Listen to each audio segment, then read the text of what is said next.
You are good to go. Welcome everybody to the May 20th, 2025 FIC meeting for the school board. We'll start by standing in for the Pledge of Allegiance. I pledge allegiance To the flag of the United States of America and to the republic for which it stands, one nation, under God, indivisible, with liberty and justice for all. Brian, can you hand me that power strip that's in that box? Thank you. All right. We do not have a quorum to vote on the meeting minutes. But at the last school board meeting, we did talk about and we did agree that we are going to use the same person that takes the minutes for the school boards to do the meeting minutes for the FIC from here on out.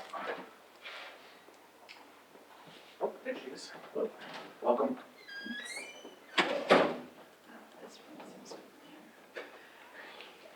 Hey, Dan? Yes. On that note, the minutes that, for the last meeting, I had forwarded you on because Denise had some comments which I agreed with. Yep. I sent them to you and you asked you to decide what you wanted to do and issue them.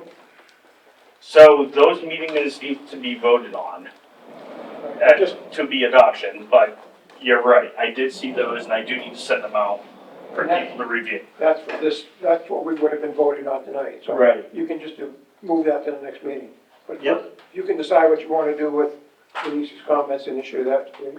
Oh, no, I think it's absolutely correct, right? We should be going, here's what was decided on at FIC, here's the recorded one that went to the school board. Okay, just make the edits and issue if you would. Yep. We should have a quorum now, though. Do we? We need 7. I don't count. Six. I know, Yeah, you this second. No, still six. we're at 6. two. 7. Oh, okay. Oh, that's right. Sorry, huh? Yes, we are at 7. All right. Can't vote in the minutes anyway. No, you can abstain, but we have a quorum. So, if everybody remembers, the only comment that Denise made was that we had the recommendation that went forward to the school board, we did our wordsmithing in, and then I said, hey, I'm gonna clean it up, and then that's what we're gonna present. The original meeting minutes that Ron had the cleaned up version that I gave to the school board, not the one that we worked on together in the meeting. So the difference was, hey, swap that out as to this is what we said in the meeting as a part of the meeting minutes versus what the school board, what was presented to the school board, which was relatively minor changes between the two. So there were changes. I think her Yeah. recommendation was to show both what we voted on Right, and then what went to the school board. correct, in the addendum. That's just very, Yep. So Which I think is fine. which I think is also fine, with those changes as amended, is everybody good? I guess we'll vote on the meeting minutes 410, from 410, as suggested changes by Denise. Any further discussion? No? All those in favor, say aye. Looks like we got 6, and Abstain. 0, 1 abstain, Two abstain. 2 abstain. Oh, that's true. What did I do with the agenda? It's on that screen. That's what I remember. That is not, oh, it's the RFP. I need the agenda. I don't need Codex. Now we have the meeting minute taker. All right. So I already mentioned about we're going to have someone to do the meeting minutes going forward. And the next is going to be going through the draft RFP. Now, this is to be made abundantly clear. Anything that we decide here are suggestions to the school board and Brian and his staff to adopt. They are not necessarily going to make it in, but they are purely suggestions. From that standpoint, there, Joe, I know you had some. Ron, you sent in some as well. And going from there, Brian, just, Go ahead, finish. I was to say, Brian, just so you're knowing, I have a master copy saved to my computer that I was just gonna put everybody's edits into, Yep. and then send that to you before I go to bed tonight. I have a different copy, so. Yes, I know you do. It's you and your Google Docs thing. After that, the plan is still, the agenda for the school boards to look at the RFP and vote on the RFP tomorrow, right? It's on the agenda, so Right. the board's will to do what they want, but, I will be presenting it, and I think as we talked about last time, we would like to move forward with it, if we feel comfortable. Right. So. All right, Can I just provide a clarifying point? sure. The comments that we as a FIC are putting on here, are we individually providing those, or are we agreeing on those as a entire committee? I think they should be agreed on as the committee. Do you want to be clear? So then that way, we're coming together as a group going forward to the school board with a clear majority or clear vote as to what we think the recommendation should be. So with that, any other discussions or just jump straight into it? I know there was a lot of confusion about it going back and forth. we just got this yesterday, right? Yep, Along with a note that said we would meet on Thursday. So in full disclosure, I thought I had 3 days. I haven't looked at them yet, so I'm happy to do this, but just be a little patient, because I'm gonna be yep, figuring out what they say as we're going along. understood. And again, sorry about the confusion. I just know that we laid out a very tight schedule to get something on the ballot for March to work with the budget committee to make sure we have everything in on time, so Carrie doesn't yell at us the meeting after the deliberations. I won't limit myself to just after, don't worry. And going from there. So, I apologize. If I can just add a couple of things before we dig into this. Yep. So we wrote this, we researched a bunch of different RFPs for school-related projects that have been done recently, so there's bits of that from all of these right here. Language choices, different things like that. We vetted this through our attorneys, so this is after the attorneys have looked at it. So they did add and some change things from what we initially wrote.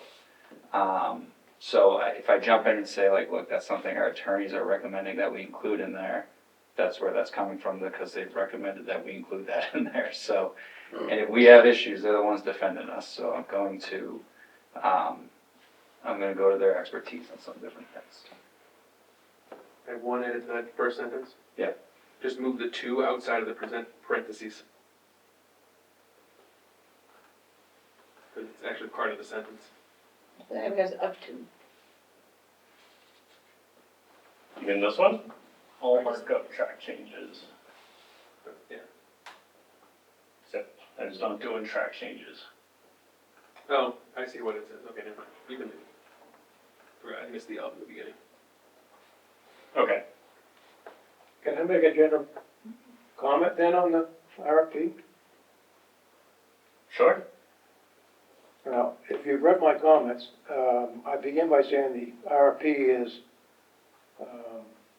woefully inadequate and flawed. And if you want to read all the associated stuff I have with that comment, because this RFP is like nothing I've ever seen issued for an engineering solicitation. There are similarities, but there is such a hodgepodge and undefined and things stated in there that the respondents have no access to. The timelines are impossible. You're expecting them to give you a guaranteed price. It's something that you have scoped out. It is an impossible RFP to respond to. Well, I think a couple of things. One, it was a challenging RFP to write because we haven't really said anything specific about what we want. So we have to write something that's broad enough and simple enough that we can work with different firms to get some different ideas from. Correct. Two, this is a lot in line with educational RFPs for educational facilities. Like this is similar to different ones, and they vary wildly. right? I've seen one-page RFPs for school facility stuff, 10-page ones and everything in between. They all look different, there's not a single model for this. So we tried our best with the information that we had to capture what was the recommendation, which is not a specific project. It is ideas of projects, and try to put something in there where we can get some ideas back with some costs associated with it. The difficulty with that is, at this point, you have not defined the scope of work to any degree that somebody can understand what you're asking for, Well, I think we've tried to, and that's the issue. and you failed. So the No, question this is, should it committee be, had to come to a recommendation. Well, in my opinion, you. well, would it be resolved by changing it from architectural to like pre-construction? Well, no, well, here's my disagreement with the RFP. And Peter Plansky rails on this comment every time I make it. The way it's structured, it is not a qualification-based selection. We don't have to by policy. I understand you don't have to. We're an educational institution, and we're dealing with educational facilities. I don't care. But I do, because that's what we're talking about. Well, let me finish.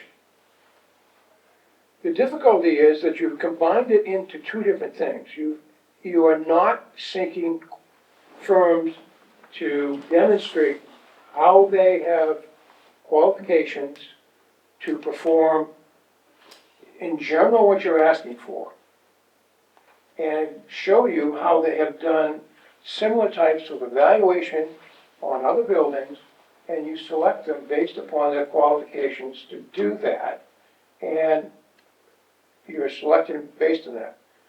What you've added in here is requirements for them to actually give you a fee proposal and a full-blown presentation of what they are going to do. Isn't that what we want? Yes, you're never gonna, No, it's not. it is. I mean, you're never gonna be able to select a winner of an RFP without knowing the price, especially in a school situation. Like, you have to know what some of the cost is to be able to select the person. You're not gonna just select them and write a blank check. Well, what you've done, Joe, is essentially, here's what's gonna happen. If I'm the respondent, first thing I'm gonna do is say, okay, cost is gonna be a major driver in this election. So I'm gonna lowball the cost. I'm gonna come in at $10,000. And the first thing I'm gonna do is, once I get selected and we start actually negotiating, I say, oh, that wasn't in the scope that you had here. That's another 20. That's another 40. That's another 50. So I don't necessarily disagree with that, but I think what we do here is when we make suggestions of what they can add to the scope, that'll help alleviate some of that. So, But that's exactly what we talked about in these meetings. This is where I'm frustrated. We talked about having a back and forth with these firms. That's what we're looking to establish. So we don't have a specific project that we have decided. I hear over and over, we need to look at all these options. And I'm gonna simplify it. We're gonna look at a reconfiguration of the schools and renovating the current building and keeping it as it is. And I know there's lots of little things in between, but that's the main two things right there. And I keep hearing over and over, we need to know the cost of each of these, and we need to tell that to the taxpayers so we can make educated decisions. Correct. And that cost is part of this whole calculus here. No. I'm sorry. That's what we have talked about in this meeting over and over and over, is that cost is a factor. And if we're going to win over the taxpayers with anything, we have to present them all of this information. So we need an RFP that is broad enough that is gonna bring people into the door and talk to us and have conversations with us and go back and forth with us. Because when they offer us the first draft of stuff, and it will likely be too expensive, we can go back and say, like, what does it look like if we take X, Y, and Z out? What does that cost do?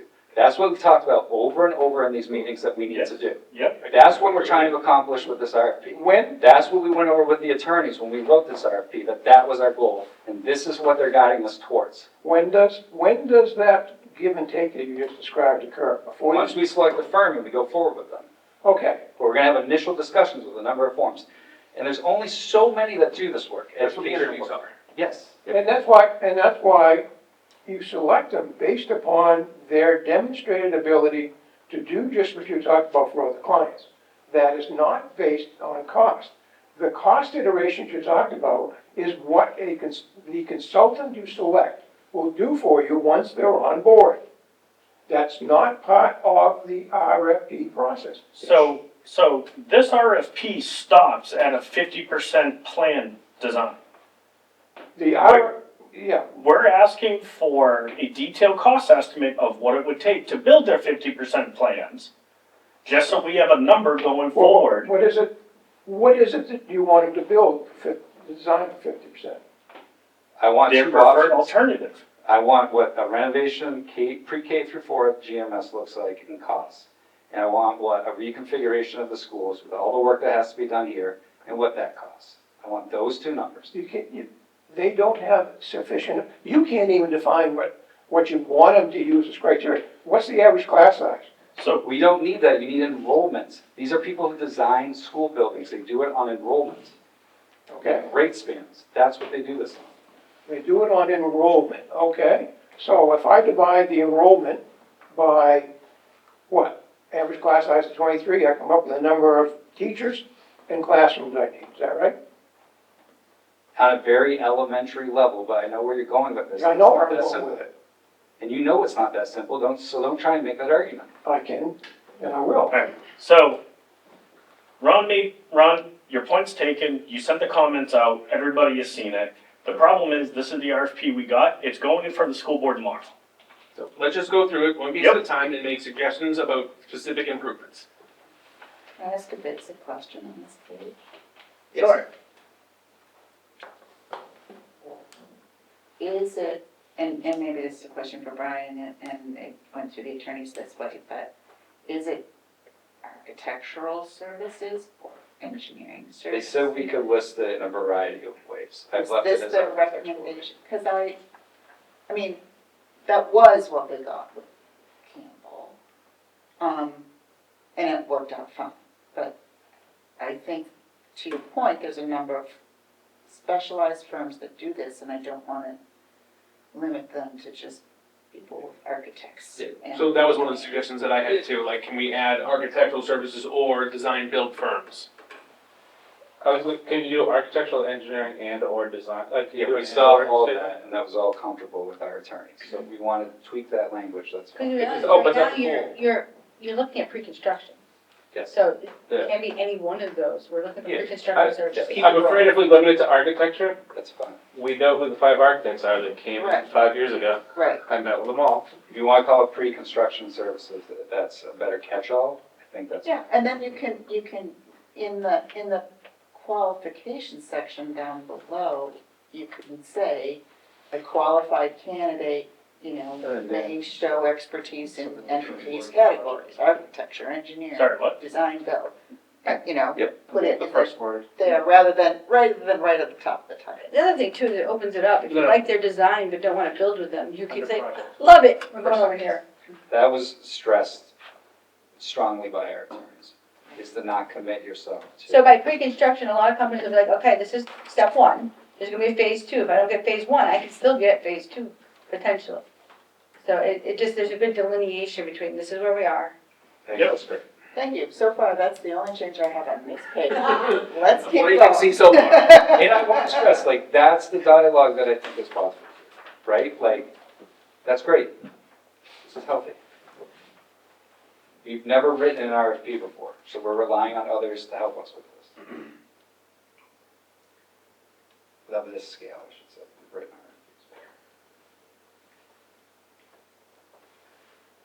RFPs. The data issue is Thursday, the day, that can change, but that's the, Can I ask you just a general question for my own knowledge, like, how do issuing of RFPs work for schools? Like, is there a website these all get posted on somewhere? Like, how do people know they're out there? so with this, we would post it on our website, we can post it on some different lists, Let's practice. serves that we have related to facilities. And then frankly, for something like this, we're gonna reach out probably to specific firms to notify that we have posted a bid of this nature.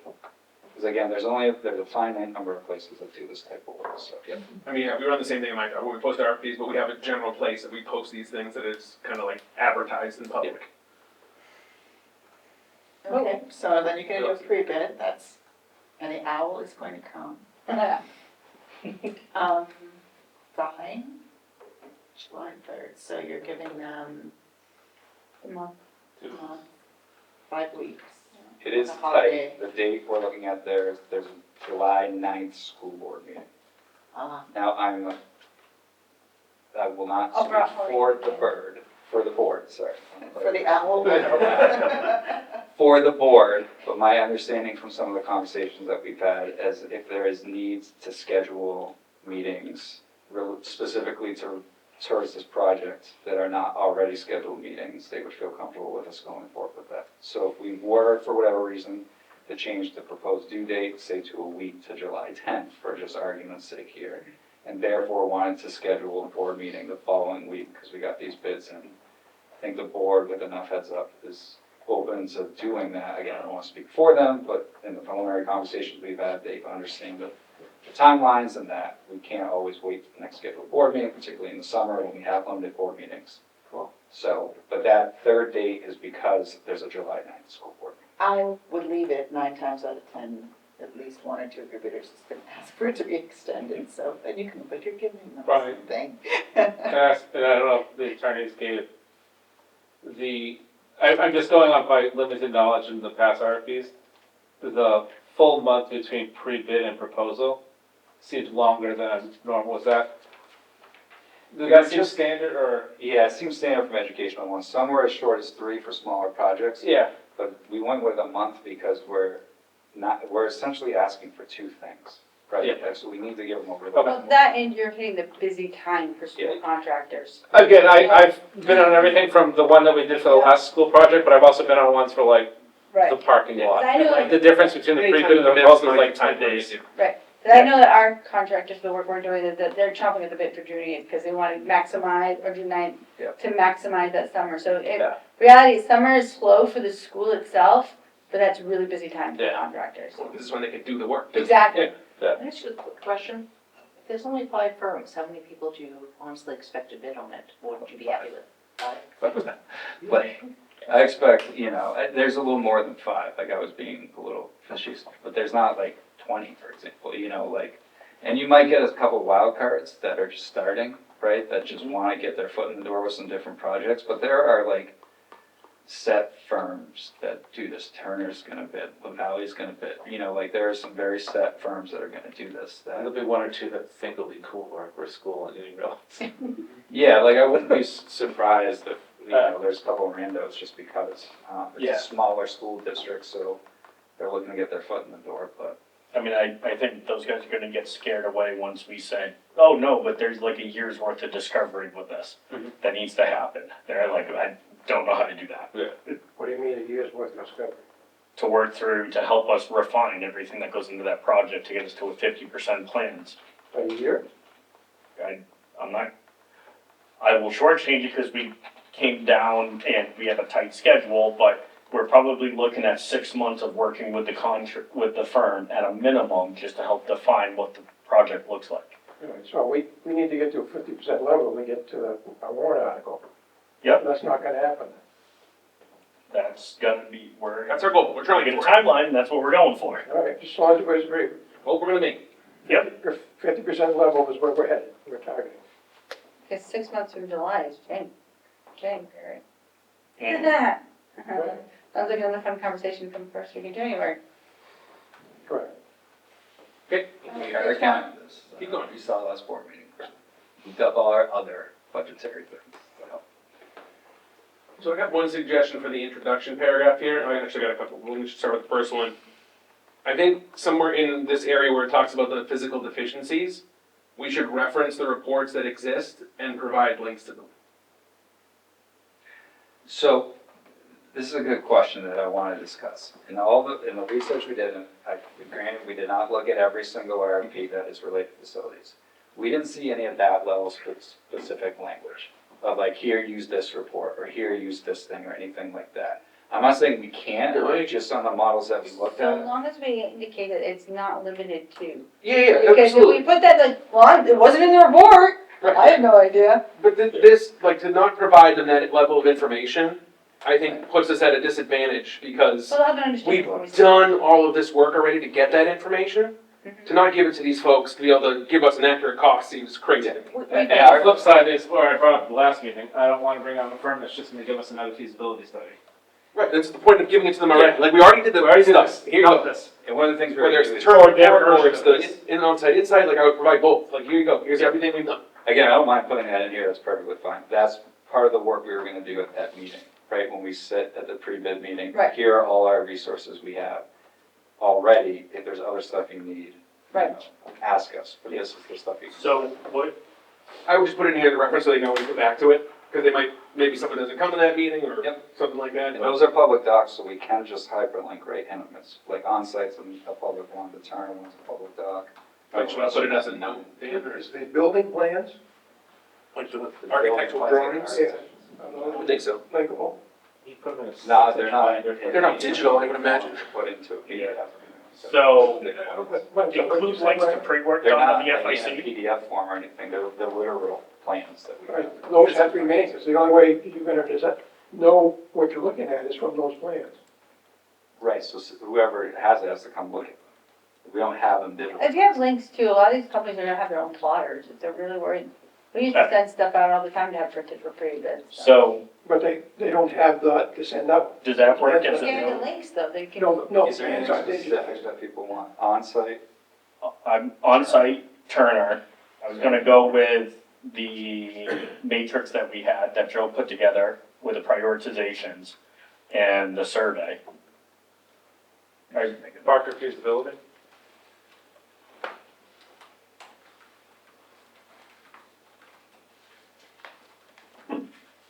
Are you gonna?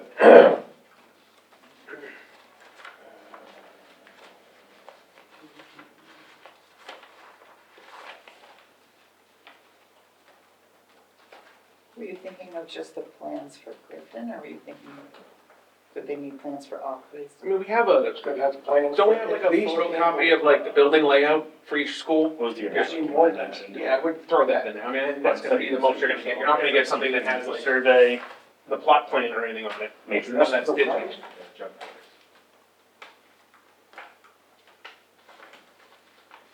I would just put like building maps in there too, yeah. Are you gonna do something like that? What's that? I don't know what that is. This is the space needs worksheet. I was gonna give them that stuff right there. You're gonna what? I was gonna give them that stuff right there.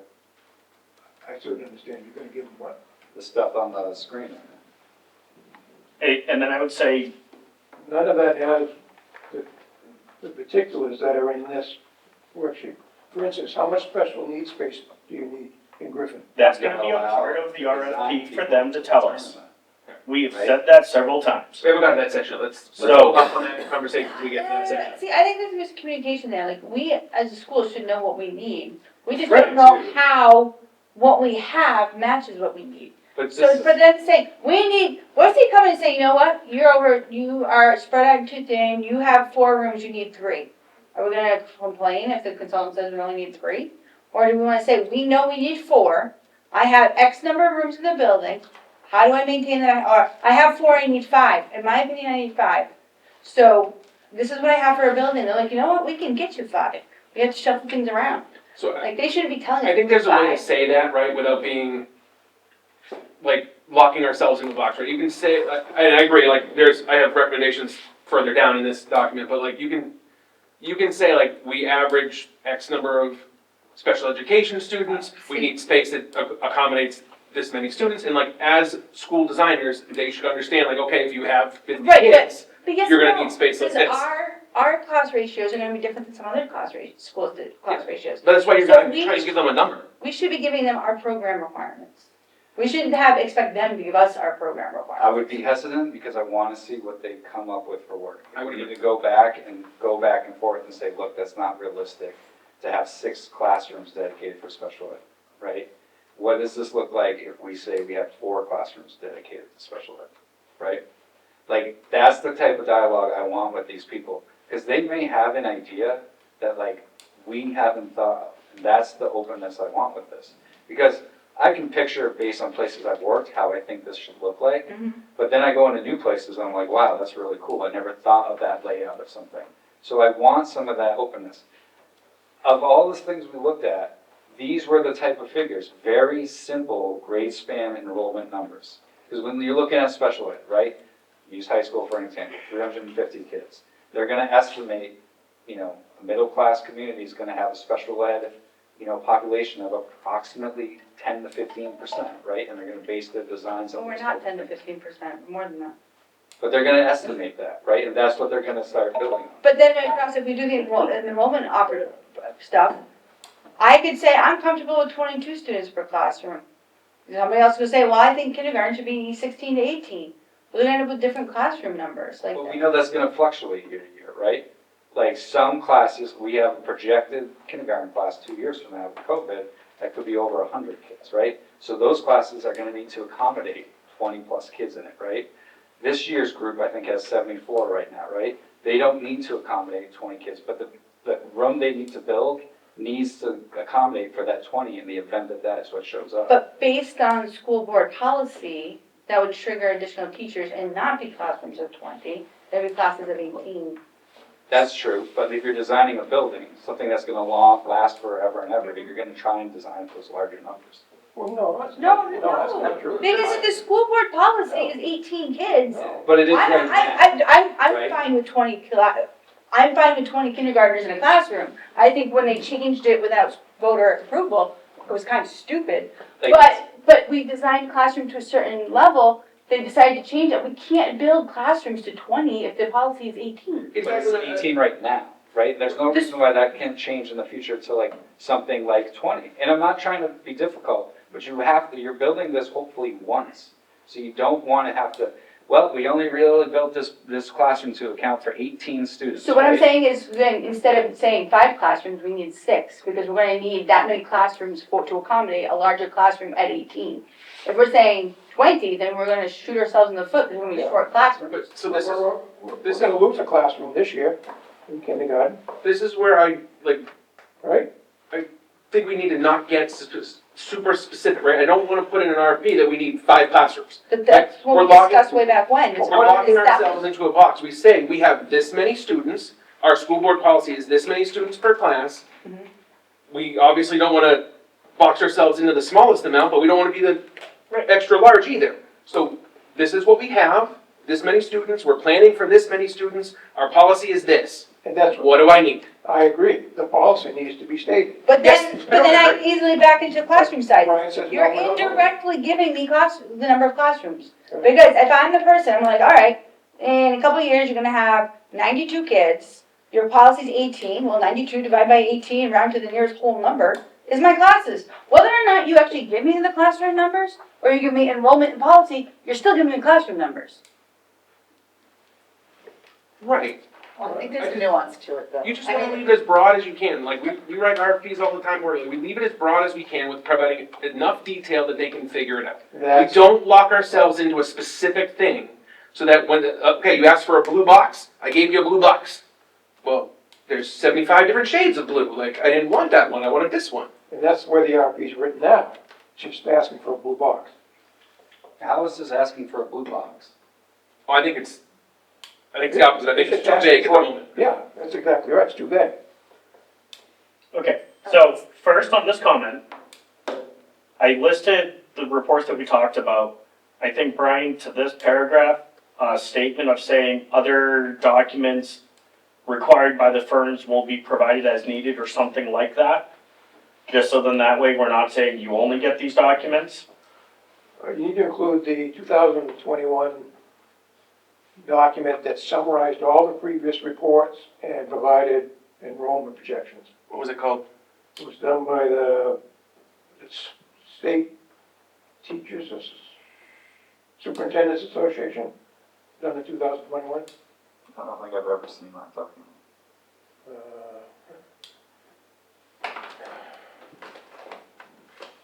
Yeah, it's there.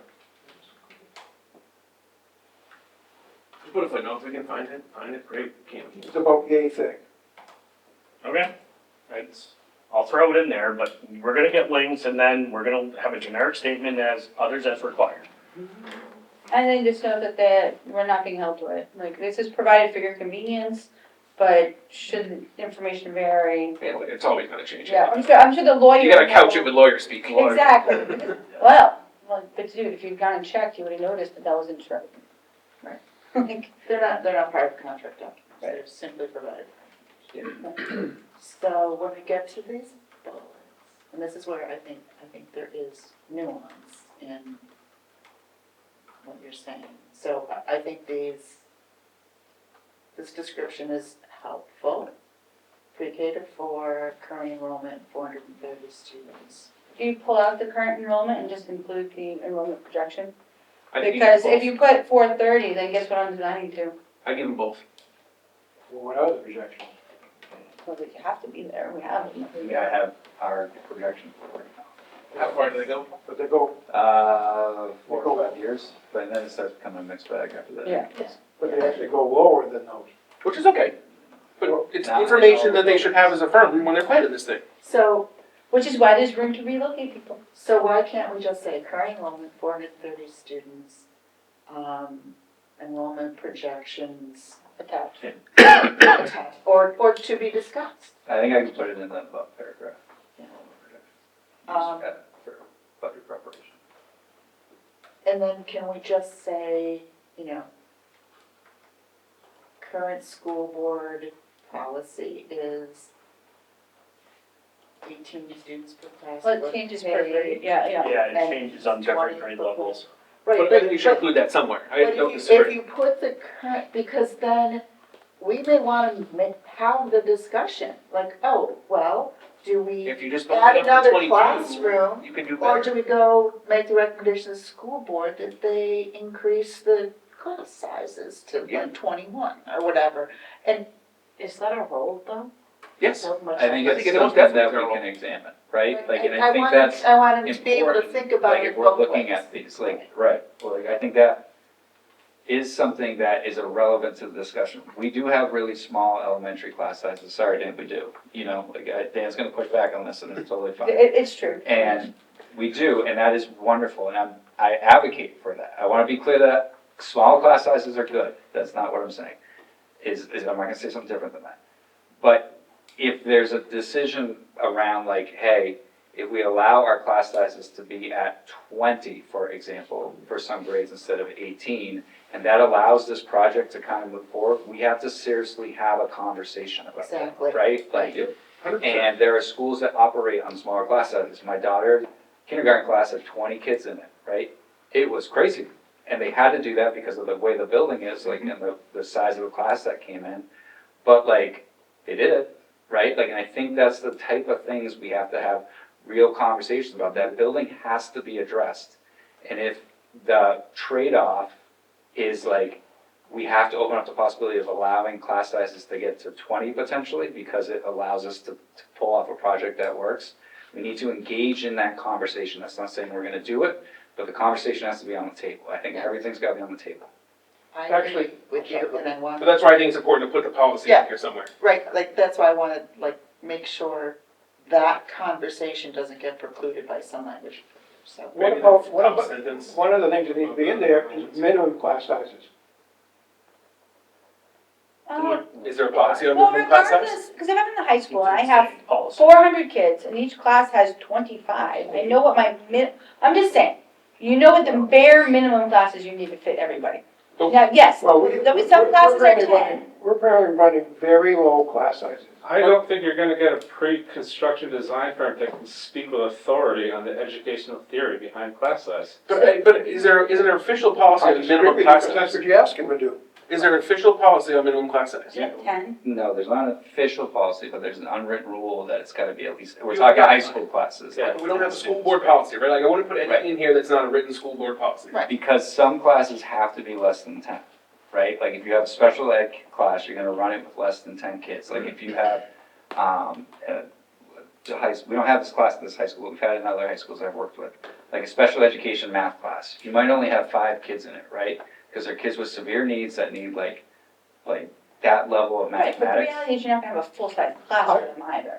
Correct, right? But So like, I don't, so it's no offense to them, Yeah. I don't include them in the program count.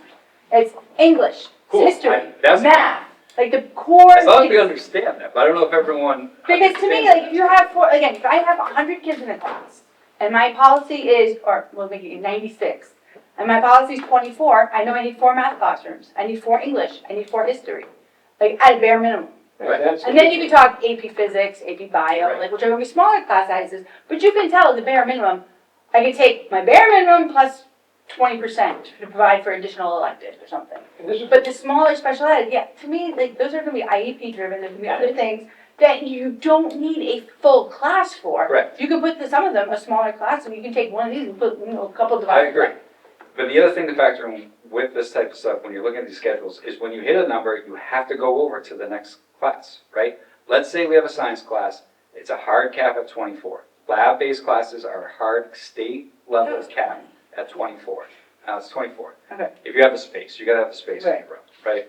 If you have a 25th kid, Yep. right, you have to have 2 sections, which then means best case scenario, you have 12 kids in one section, 13 in the other. Best case scenario, if scheduling works perfectly, scheduling never works perfectly, you're likely gonna have some sort of split where you have like 16 kids in this class and 9 in the other. But you can't have the 25 together, you're prevented from doing that. and that's where your averages come in. But you're gonna have classes that have 26, 28, 29, 30 kids in them. Well, But- let's not go 30. But you're not gonna have those numbers, though, that's what I'm saying. And Like, at that's some difficult. point, you stop and you split it into a second class. And while that lowers the average, you have to do that, because you've hit some sort of cap that pushes it in the other, Right. right? And we're a smaller school, so these caps, we might have 31 kids taking geometry, right? Where in a bigger school, you might have 60 kids taking geometry. And the difference is you're gonna run 2 versus 3 sections, and you're like, well, I got half the kids, right? We can't run half of a section. Like, you gotta run the full section. So that's where you come into these issues. It's not as simple as looking as an average of the class size of the school. And this is the difficulty, you need to establish that, because if the designer doesn't know what you're gonna allow, he's gonna do what I just did. No, he's not. He's not gonna take the enrollment and divide it by the 23 and say that's how many teach. No, these are educational designers, Ron. They design schools. They understand this stuff, how schedules are built, how rooms are scheduled, how all this stuff works. These are not just the random people off the street designing schools. And they can also ask those questions in their interviews, right? So I think we're going down a rabbit hole. I want to pull it back to editing, right? Like, again, I wouldn't put anything in here that's not official school board policy. I would put the policy in here. Dan, I don't know if you want to make a note on that first sentence to include the school board classroom size policy. And if it includes a minimum, great. If it doesn't, then I would leave it out, because you don't want to put anything in here that's not official policy.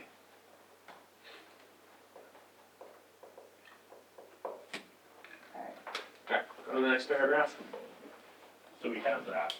Yeah, that first one right there, which I think is.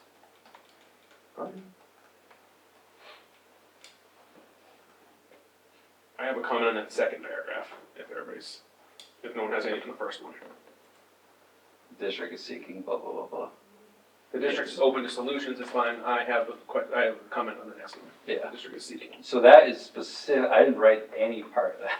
That's directly from the attorney. Well, so. you can do the pre-construction, so. Yeah. I just find, like, reading that, I find it, and obviously, if it was written by a lawyer, it's intentionally confusing. I find it incredibly confusing of what we're asking somebody to do. Like, it just reads really difficult for me.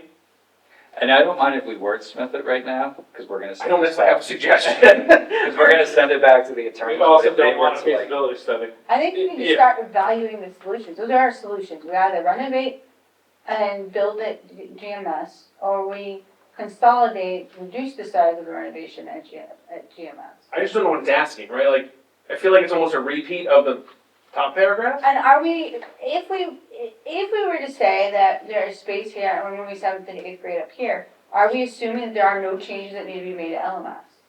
Because you're not, based on Yes. this, you're not touching this at all. With this, we're not touching elements. Okay, It's you can what simply it's here. move kids up and no changes will be required. The changes that we would need to do to LMS would all be kind of room-based, Okay. furniture, those type of things. We have the physical classroom size, and I don't mean to simplify it, but it's 4 grades, right? Like, yeah, so Okay. we would have to change out desks, we'd have to. And 5th grade toilets are the same size as 3rd grade toilets. Okay, So are we doing a feasibility study or not? Nope. It's in here. Alright. Yeah, I don't necessarily have a good suggestion on how to reword this, because I don't necessarily know what it's asking. So, but that's just my general comment. I don't understand what this is asking, or looking for, or what are we asking a firm to do based off of this paragraph? That would be my concern with feasibility studies, because those are long and involved, and we have that information, we need more go firm. So I think what they're looking for is the whole, all right, these are how many classrooms we have, this is how many we need, this is how many we have, how do we make the two mesh? We're not necessarily gonna go back to square one with a feasibility study, and do we need any changes? Yeah. So, and to me, then, that's just, you can get rid of the feasibility study and go to the evaluation. Yeah. These are our solutions, what would that look like? We know it's possible, so evaluate it for me, what does it look like? Does that mean I need to build 3 more classrooms? Or does it mean that the space already exists within the district and we just need to do It's a some, redesign. move some walls? Like, so what does that look like? That's exactly what I'm thinking, I just don't know how to say that in a nice way. Yeah. I think you just said, because we've already stated the solution, the possible solution, Yeah, open to solution that results in a renovation, possible addition, or renovation of the current elementary school and high school. So you've given them what your potential solutions are, so we just need them to evaluate them. I think it's evaluation of potential solutions and then, What does it look like? right, a design phase and detailed cost.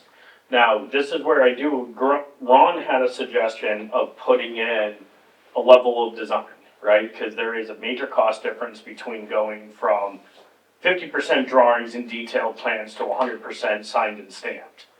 There's a significant cost difference. So the question is what that level is. I would think we need enough of a design phase that they can give us a pretty darn accurate number of a NTE, not to exceed, for the preferred solution. And it's, So I guess, I understand that, my question is, how do they know what the preferred solution is?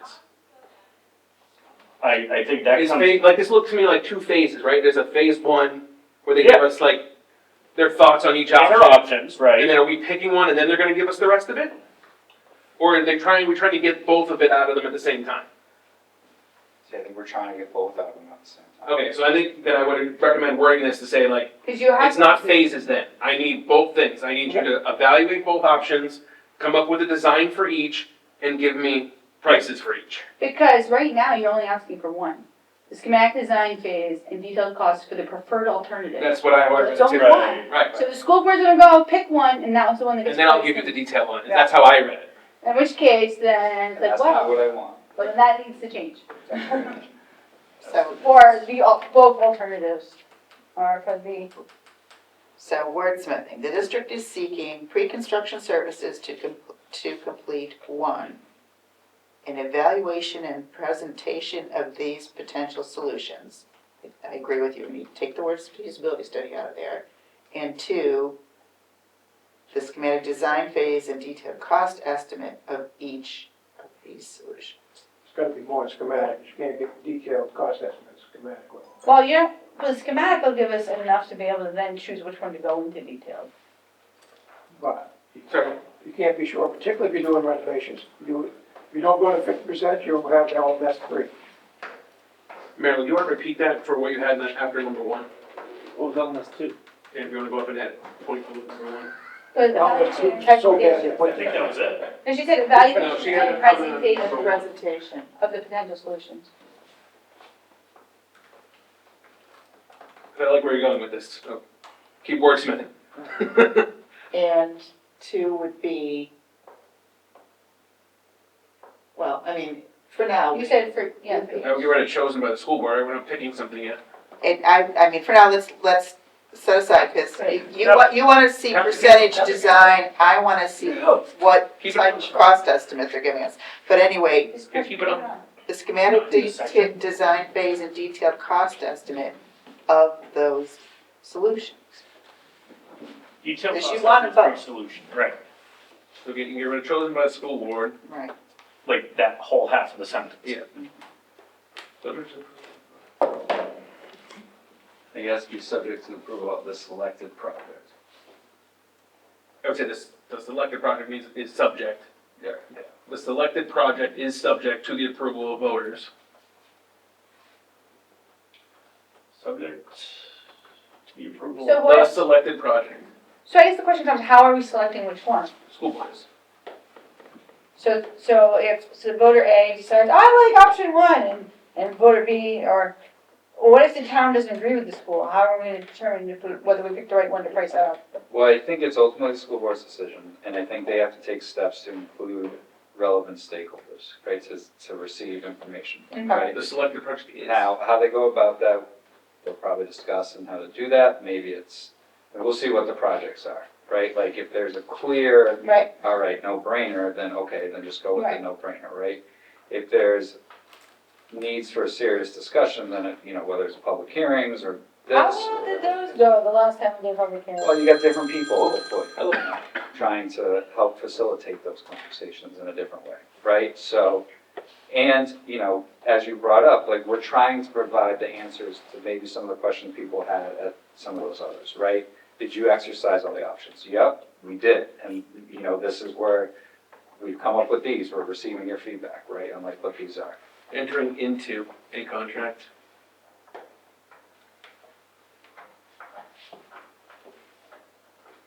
Into A, yeah, we should have the A.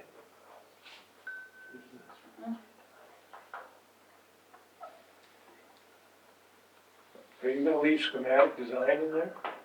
Or are we gonna go to 50% design, if we need to?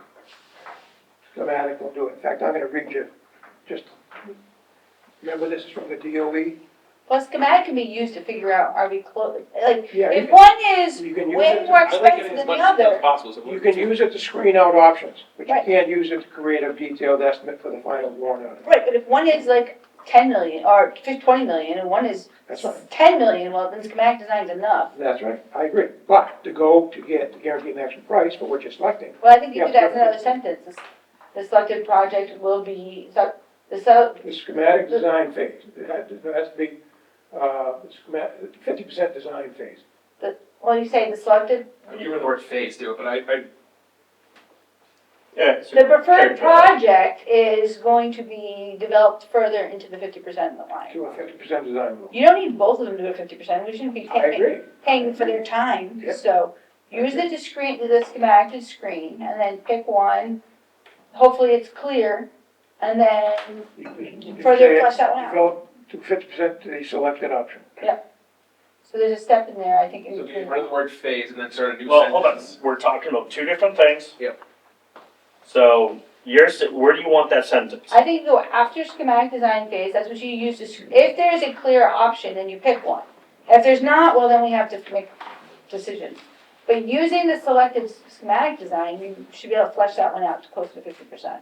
So the project, is. Because that full sentence is the schematic design phase and detailed cost estimates for each solution, Period. period. Yeah. Then you're, Upon selection by the school board, the preferred project will be extended to the 50% design, or whatever, how you want to wordsmith that. Progressed would be. Okay, yeah, Good the word. preferred option is progress to the 50%.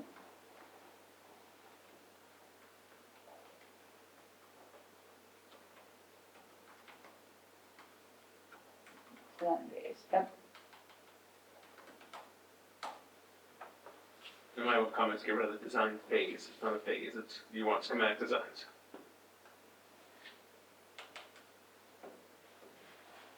Yep, then you just say, the final project is subject to the approval of the voters and financing necessary to complete the project.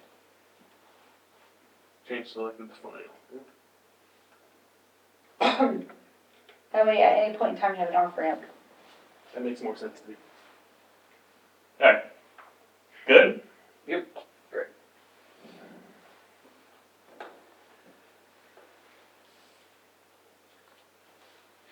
Basically saying that the district owns the designs and all of the documentation that's produced.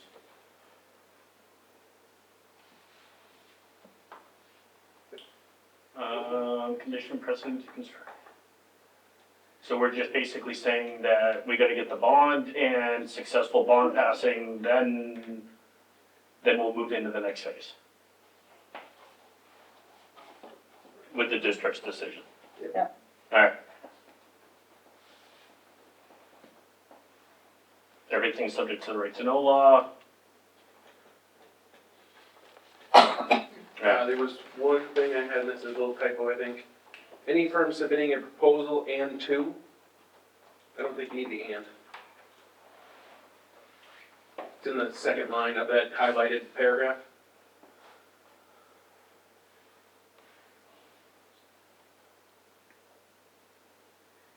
No, it goes to the reserve the right to accept and to choose. From any firm submitting a proposal and to choose which years? It references back to reserves the right Yeah. to accept. To So accept it and reserves the request. right. So it reserves the right with multiple things, To right? choose, to request, and to reject, or, Right, to accept or reject any proposal.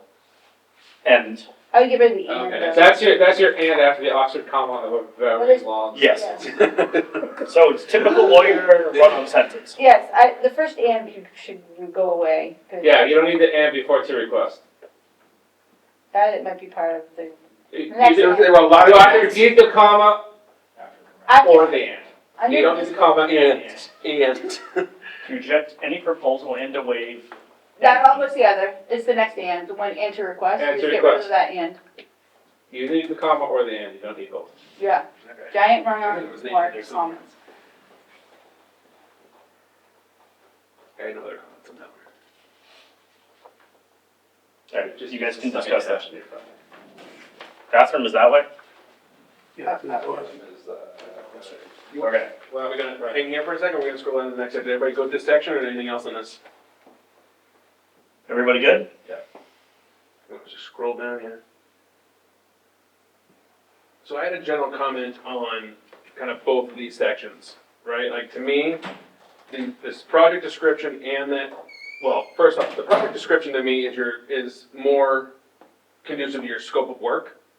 I think it needs more detail, but I think it's more about your scope of work. And that scope of services section that we can't see right now is more about requirements of your bidders than it is a scope for service. Are you saying, you mean what's actually in here is more, It's more about your requirements, right? I think it fits more under qualifications in section 4. Like, so I'm saying take out a section, right? Call section 2 your scope, build out your detail there. Take everything in section 3 and put it into section 4. That's because it's under your qualifications, right? well. It's more It about might be what your. more lawyer boilerplate format. Section 3 is taken from the lawyers. So realistically, But I hear you, just. My one they added question all that is- stuff. I maybe then just change the titles, because like I don't think the titles align. Like if you said scope to me, that means what I want you to do, and not necessarily what you need to have as your. This Stuff. scope of services is what you developed your fee proposal on. Alright, but for number 2, my question would be current and future educational needs of Litchfield students, like what does future educational needs mean and based on what? Because is that 60 years in the future? Is that 5 years in the future? Like how future? Yeah. I can expect that in the future, we're gonna need, something crazy. Fair question. I wrote that line just as like, we just want to do this once. No, I understand, like, Again, right. I think it's just a general statement What, that doesn't hold a lot of weight, One like, thing- right? The details come in the bullets. one thing we need to acknowledge on this is the predictions for growth in Litchfield is 0 through 2025, according to the master plan. that's this year. Huh? 2025 is this year. I'm sorry, 2050, It's almost over. 2025 through 2050, it's Okay. 0 population growth. How is that even We're possible? building a whole lot of houses for it to be 0. Is that the student population or the school, the town If population? you go to the master plan, it was updated in 2024, and that's the prediction that the NRPC has done, it's in our master plan. Well, they should be shot. Was that before or after they approved all these building projects? Well, remember, if you go back and look even 5 or 10 years ago, we're supposed to be at 13,000 people now, Right. and we're not, we're at 10,000, or 9,000, actually. I think that we should push back on the town, because 0%, we had 170 over by, or whatever it is by BAE. The ones going up north, the ones all over town, the ones that are gonna be proposed for the top of Albuquerque. But that's all. 0 is I think ridiculous. to your point though, like you're trying to make here is, I think we've already included that by giving them the student projections, right? Like, how big the town gets is not necessarily their concern. They care about the students, right? If we had a million adults What that are, are 21 and over, What it doesn't are- impact the school at all. the student populations are predicted to go down. Okay, that should be in our projections, so we include They're those. not predicted to go down. They're not. Which, I don't know which study you're looking at then. Like, for example, we're gonna have a COVID bump, right? Like, that is the That's like birth rate in one or town. 2 years. Correct. So- That is gonna increase, and then that bubble carries all. Sure, but Right. we don't need to And then- oversight hold everything on, for 2 hold on. years. And then the previous years after it come back to our current birth rate, Right, right? So I would not say we're gonna go down. I think we're gonna see a little bubble from COVID, mhm, and that 2 grades is gonna carry through. right. And then we're gonna be back to where we are right now, but I don't think we're going down. Steady. Steady, yes. But I But think we we're are including, significantly lower than what the current building is designed. we're including that Correct. data already. Mhm. I think that answers that question, right? Like, So the reality town is, growth is not relevant necessarily to the school, the student population but is. wait, well, I think that the comment though is saying that if our student population in the long haul isn't increasing, then we don't necessarily need a ton of additional, we don't have to plan, our future needs should be pretty easy to determine, because it's Right. pretty similar to what they are right now. Like, I saw a school recently that I visited, because I've been trying to visit schools, that was, they, for some reason, thought they were gonna have 1,000 kids in their high school. And they never got above like 700, right? Like, that was a mistake, right? Like, when they built. We don't wanna overbuild, because you We have to don't wanna do that. over-maintain, we have to over-maintenance. Correct, but like, I also think the numbers we have right now are gonna be pretty consistent, like, moving forward with that little COVID bump, because the birth rates, which is the strongest indicator, is consistent, like, it's about 60 to 70 birth rates. It's crazy how consistent it is when you look at it. And so that's for, you know, our situation, apply it to Campbell, then we're forecasting, we'll call it the 350 or whatever you want to call it for students going forward. So that means we can move 7 and 8 up there. We're not solutioning. We're also not denying that it's wrong. Right, that's part of what this says, is to give us that. That's one of the 2 options, why do we need to revisit all that? So, but one of the things that was brought up of a concern of doing that is would not have any future capacity. And that's not the case. If we Well, have to that's- provide for that. So I'm just People going have to their concerns. But that is It's not- that's a fact, though. If That's a you were to fact. bring 7th and 8th grade here, you're pretty much maxing out this building as currently constructed. and that's fine. Because we're. But that's the fact, right? So It's your like, you have to. We all say- have our own opinions. That's your opinion that that's okay. Well, I mean, there needs to be some decision whether it is or isn't. Well, I think reality too is this building was designed that if we had to put an addition on to accommodate a couple classrooms, it's doable. In So fact, reality. That's not our decision. Right, what I sent out today shows that from the town report, this building was designed for 550 students.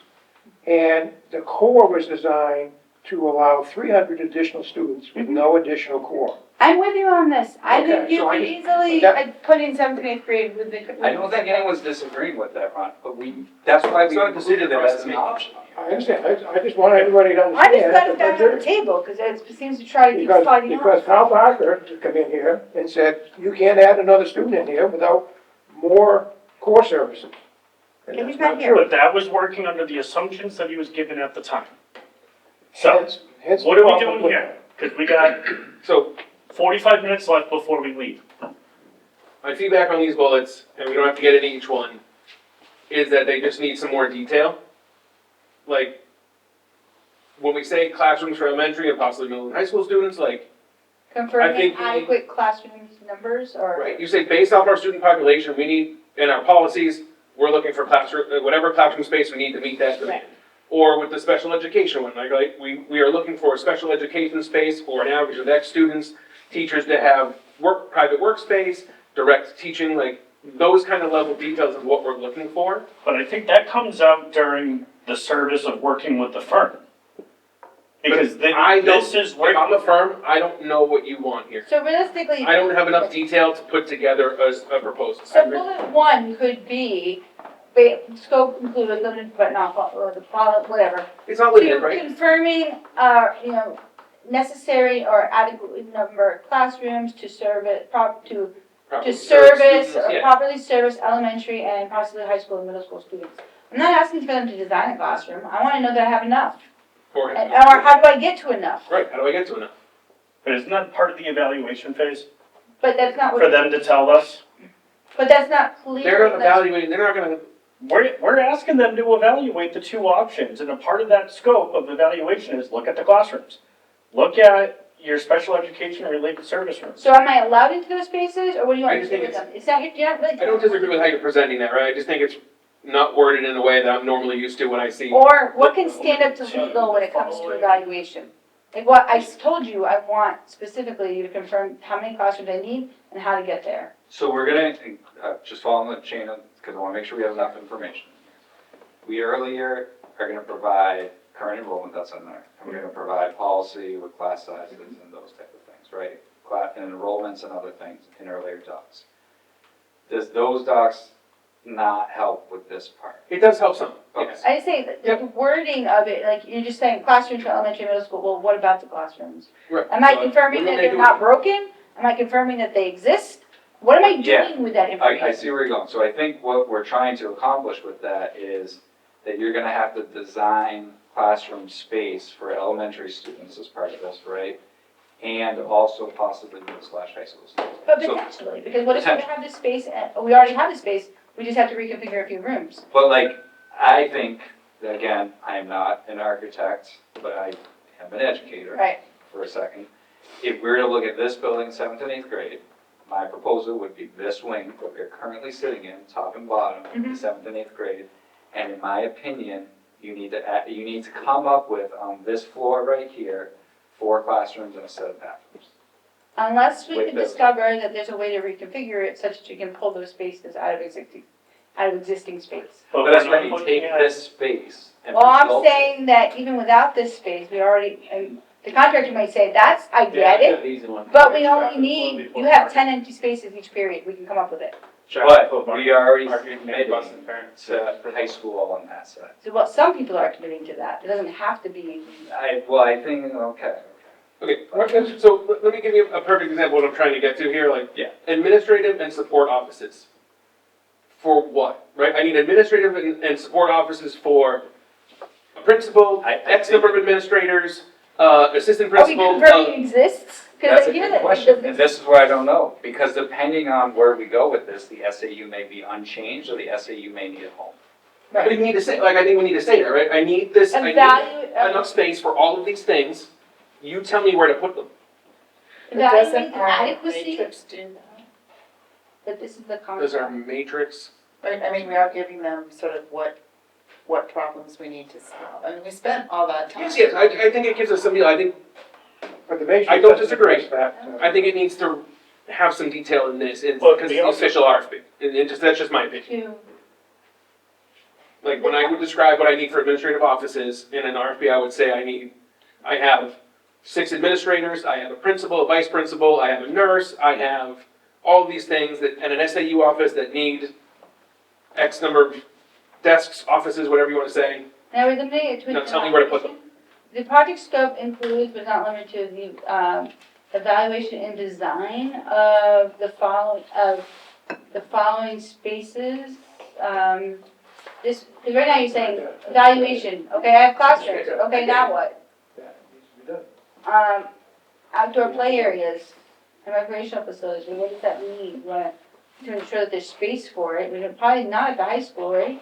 What's that say? It says, I mean, I think our general, I think, like, obviously we got a time constraint here, and we got a time constraint on everything, but I think our general feedback on these bullets is to provide more detail. I'll see if I can. And so Brian can take that back as the feedback of, Yeah. whatever you can do around those bullets, provide See more if I can detail. add some additional. Think there's make a comment on the side for that? Well, and part of it too isn't, we want to tap into their experiences and expertise in doing this, so. Yep. Like, so, let me finish, we've asked them to look at 2 possibilities. If one of the possibilities is move 7th and 8th grade up here, then they should know with that many additional students, you'll need X number of administrative and support offices. Your nurse office needs to be roughly Right, this so size. based on the fact that you're gonna have a 6th grade, 500 student building, I don't think we need to say you should plan for this many administration. I mean, I don't, hoping they would know that. I don't know if they do or not, right? Like, I don't know if that's a standard thing. I don't know enough about school design to know that that's a standard thing across all schools, that you do a calculation of X students equals X administrators, right? I would figure each school kind of hires their own as needed. There is some like, so let's use 7th and 8th. So I think there's two things, right? Because there's two projects here we're essentially asking for. If you're looking at just GMS and you're only gonna touch GMS, say for that side of the project, all of this stuff is what is in GMS currently, right? You're just re-looking at that, right? So, right. So But there are you're- spaces there, right? Like, we have 4 classrooms in the 30s building that is not functional. We have 6 portables that are there. We have a principal's office that is essentially a closet, right? We have like the things that are just inadequate. So how can we like do? But right now, you're just asking them to evaluate, which brings you back to the feasibility study. No, I agree, it has to So be beyond maybe it's not evaluation. evaluation. So, but it's Word. not limited to the evaluation of and development of a plan or a floor plan that provides sufficient space for the following areas or something. But it needs to be, we need to go beyond evaluation. Yeah, it's not evaluation. That's under the scope of services, site evaluation and I planning. know, but this is not that. This is the project description. It's not necessarily an evaluation. We're looking for them to design a solution. That, evaluation of the. Scope inclusion is not building. limited to the following. I don't think you need the evaluation in there. I think the following is perfectly I just don't think they're not. Fine. Now, in terms of like this option, putting 7th and 8th grade up here, and I know you're gonna disagree, but just hear me out first, right? Like, I think if we need to provide them additional direction, we need to provide them additional direction. And we need to say something such as, this is the wing you're looking at to put your 7th and 8th grade classes, right? Your core 7th and 8th grade classes. They're gonna share the gym, they're gonna share the music room, those type of things, right? But we need to give them that descriptor, potentially, if you wanna add more detail here. The problem with that is, I would say, Yeah. you're not really taking advantage of the underutilization of this building. But this is where we have to balance what the research we've done, right? So I've talked to all these schools that are in these similar models. Every single one of them says you gotta split the kids. You gotta pick hallways and split them. So that's what we gotta do. Pick a hallway and split them. High school that side. So every school, because I know my school, we were intermingled from 7th through 12th. And the schools I talked to said, do not do that. And I'd be curious as to why, because I know a lot of schools in where I grew up, and maybe it's a New York versus New Hampshire Yep. thing, but that's not how we did it, and we worked fine. Yep, and I'll tell you, a lot of it is because, Also having grown up in New York State. and I'll tell you, a 7 lot through of the 9 schools I spoke to, and not all, 10 but the through vast 12. majority are running 2 different bell schedules. They're Then running we're a not 7th and 8th grade harnessing the bell schedule. benefit of the empty space. Okay, that's But built. we have to balance the educational needs, that's where that component comes in, But right? my recommendation would be not to necessarily solution it for them, right? Like, That's what, yeah, don't, But when you you are. add the details to these things, you don't need a solution. You just tell them, But you what are your if you're general telling them need which is. wing they're limited to. I wouldn't say that. that's what I mean, like, we can provide that detail. I would not limit Our it. that's not preference appropriate. would be. I wouldn't even say that. I would say, agree need with you on space this. for this. I agree Tell with me you. where to put My concern is by limiting them to a particular area, we're not harnessing the benefit of our empty space in the building. I'm not Which is the whole limiting- I don't purpose. want to limit anybody to anything. I think these things need to describe your needs. What are we gonna do with the industrial arts? I want to work on this, guys. That's- Guys, I that's a am detail. not gonna go down solutionization. Yeah, it's. So- Is it available for them to reconfigure as classroom? Not gonna work on it. That's not to be. We're working that up this doesn't document. matter. Everything's on the table, Pete. Everything's on the table. Everything's on the table. So what do we want this to say? I would just put a comment here, that we're recommending more detail in these bullets. That's it. Okay, so we And want let to, Brian take and it from take the evaluation of it. This section, my read of this section is, here's ultimately what we'll build.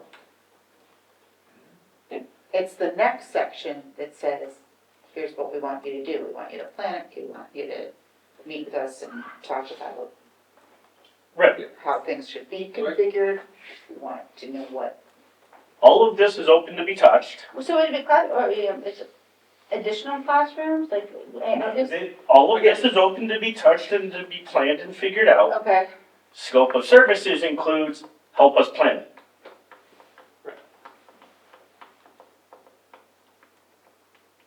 that's the way I read these two sections. Is that we're open to touch everything essentially, except for hiring, firing, and all that other good stuff. But this section is describing the services that the firm will have to provide, I would say, which includes evaluation and planning of all of the stuff that we said is open to be touched. What does pre-approval phase mean? So before it's awarded. So the lawyers told me. What? So it's before it's awarded. We want all this information before it's awarded. What- Something. pre-voter approval of the final project. Pre-approval would be when, from all the bidders, is the way I read this, and then post-approval is we pick somebody and now we want you to give us the rest of this. You're gonna have them give you all that? Pre-construction, No, in the proposal. no, That's what you just said. no. That's how I read this. No, to me, that's the pre-construction phase. Like, pre-approval of the final project. Because you can't, prior to this, they're not gonna be doing site evaluation and planning. They can't attend our monthly meetings. To me, this is Pre-project approval. post-contract award, pre-final project It says that, award, the design. selected firm, the top sentence. Yeah, you gotta read it in the context of the sentence. I The mean- selected firm will do the following. What is pre-approval? Design of what? phase, the design, pre-approval I of guess the, it's pre-bond, pre-bond, post, yeah. Pre-bond, it's, I guess, a post-bond. pre-bond phase. So Pre, for that, because this came from the attorney, can we ask the attorney that? Can you put pre-construction phase? I thought it meant pre-approval of what No. we selected as the design. No, I No, read it as pre-bond. pre-construction. So it's clear that if four of us read it differently, we need the lawyers to clarify it. Brian, two. Because if we're using pre-construction services, I would say this is the pre-construction phase. And then the post-approval becomes construction phase. And I find Or I find it a design little cost estimating. contradictory to what we've said in previous parts of this document. Because that post-approval phase includes like design costs and like, Yeah. aren't we asking for that further up in the document and more of an upfront thing? So I can just tell you from the past project, so I remember that the Bonaparte Stone talked about how lawyers and the trend had been to put more of the cost into the bond as opposed to the town sinking in all the pre-bond work for something that may necessarily fail. Okay. So there was a lot of design work that would be part of the approved bond so that you're not investing all the money in something that doesn't So necessarily. yeah, that should be pre-bond, post-bond. So there's pre-bond, post-bond. So You're gonna say that, that's why I just have to comment in there for Brian to go ask the attorney, because this all came from the attorney. What does he mean by pre-approval and post-approval? I would, Dan with pre-bond approval phase, so that I think so, yeah. Essentially, that is what you have to do to get to 50% design level. right, Yeah. That's what that should be identified as. But that's saying after selection, are we asking for that before selection? No, no, Well, we did, in previous up to the document you I did. know, No, we that's didn't. wrong. We didn't. Yes, we did, we added it, go back up there. the way, that's in our scope of work that we expect them to do after we pick them. No, we added it in like the introduction paragraph, didn't we? Keep going. We put 50% right there. Yeah, after, Yeah, that's- yeah, Oh, on after. selection, okay, okay. Upon selection. Got it, thank you. So, my thing, Sorry. the one thing I would highlight, when it says attend FIC meetings, bi-monthly, or bi-weekly, because otherwise they're gonna assume they have to be here every week. That's So I gonna be specify- probably Or as detailed. needed. It's gonna be as needed, because as detailed, the frequency of the FIC may change with the new governance. Just put as needed maybe. It changes the costing. I had the kind of same feedback on these bullets that I did on the other one, like they just, to me, they seem to lack a little bit of detail. Cause somebody That would can help read some that understanding as more what we're looking for. every week, some can read that once a month. Yep. No, So that'll change the costing of it, so we should Yep. at least, Just When put an you assumption scope in there. well, as they scope it out, we should ask them, how many meetings did you assume, so we can adjust the scopes to apples to apples. You should put an assumption in there so everybody has the same. Yep. Agree. Like, assume twice monthly.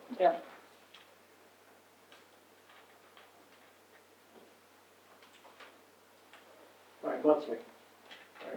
Bi-weekly, it's one of those weird ones. I can't imagine we're gonna need them in here. every Bi-weekly single week. actually means every 2 weeks. I was gonna say monthly, because there's gonna be other stuff for the FIC to do. Yeah, And let's do monthly. they may not have anything to tell us every single meeting. Yeah, I mean, they do a Yeah, monthly changing that fast. update, like, sure. Well, The only difficulty is really this time schedule, and if we have them in once a month, that means they only come in twice before they have to have the design done. No, no one's coming, this is of the selected firm. I So know, no one will come in until someone gets selected after the July 3rd deadline. I know. What? The July 3rd deadline is when all RFP results are in, have to be in.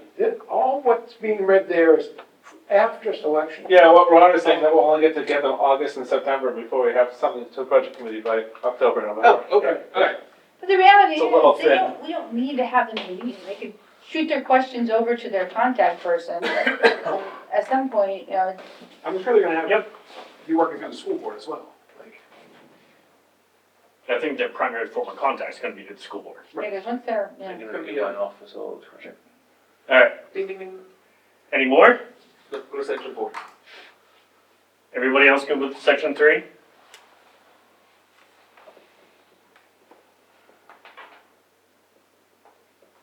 We comment on section 4, there's, and I don't know if there are any, what are any industry standards, like, or certifications or licenses that we want these firms to have? That I think should be listed here? And what type of staff members are we looking for them to have, like a project manager, a certified architect? Like, if these are the qualifications, what, Could they have like in-house, engineers for HVAC, mechanical, civil, architectural services? whatever we want, right? Like, I feel like we need to detail that a little bit more than, Worried than what it about says being here. overly, because if they're not in-house, they could be a partnership with They somebody could, else. yeah, So that's, the reality is, but is there like a, That's And also- also, you don't want to hiring actually. someone to build my house, I wanna make sure they have a construction supervisor's No. license. that's also part of the selection criteria. Professional qualifications of individuals assigned to the project. A lot of times. But then I would have a qualification section, like, right, like, if you have a qualification section, you should list what the But qualifications they need to be. usually get, well, right, here's my team, this person's got Yes. project manager for somebody, that's usually part of the standard proposal. I I get mean, that, I would worry but why about, are we putting qualifications in here then if we're not detailing what qualifications Well, we they did have- specifically want? I mean, I would just be cautious of accidentally screening out somebody you actually like. So, and I think that's And you can say exactly whether- why we put it in the selection criteria versus the qualifications of, it's a part of what we're gonna use to select the right firm. Because we're asking for them for a presentation of, what's your firm, who's in it, what do you got? Not to mention, that's experience qualifications, not necessarily, Oh, wait a minute. how well can you pull together an insurance In certificate? the fee, in section 5, we have fee proposal. Can you go back up? What do you expect that to be?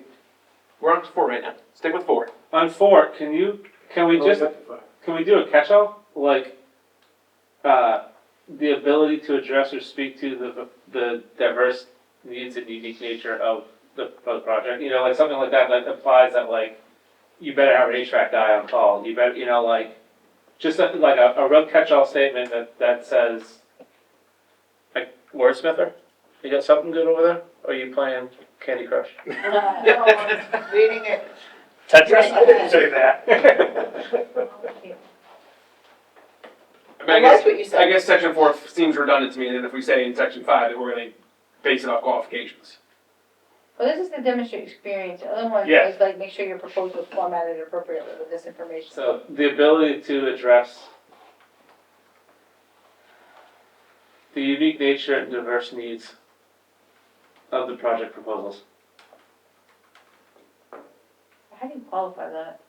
You know, you just make sure that we wanna, it's just kinda saying like, you know, give us a paragraph in there to just kinda say what you bring to the table. But I think we asked that already. Right? We're asking for a presentation of what their team and firm has. It's actually in section 5, where that's really talked about. Well, and Okay. section 5 tells That's them a how fair- they show us that. I agree. I think section 4 says show us your stuff, and section 5 is here's how you show It's us. fine. I don't see any, Not gonna die in the hill, so we can move on. Yeah, right. So, and that's where I think it's, you know, I agree with Terry, we don't want to exclude a firm just because they may not have a key utility. Yeah.